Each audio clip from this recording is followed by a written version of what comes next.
Guess what it's taking place of?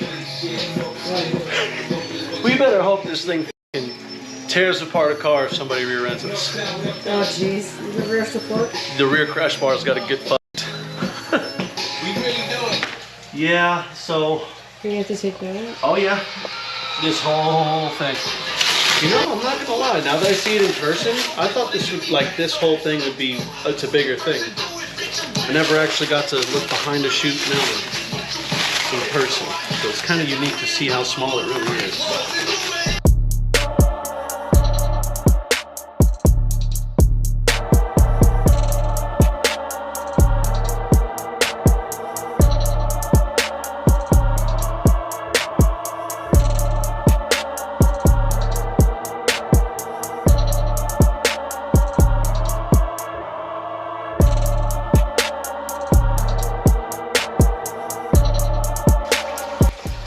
Now, what sucks about it is the bumper's kind of curved here.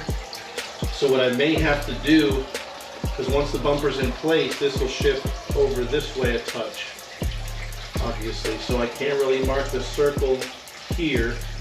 But what's cool about it is it looks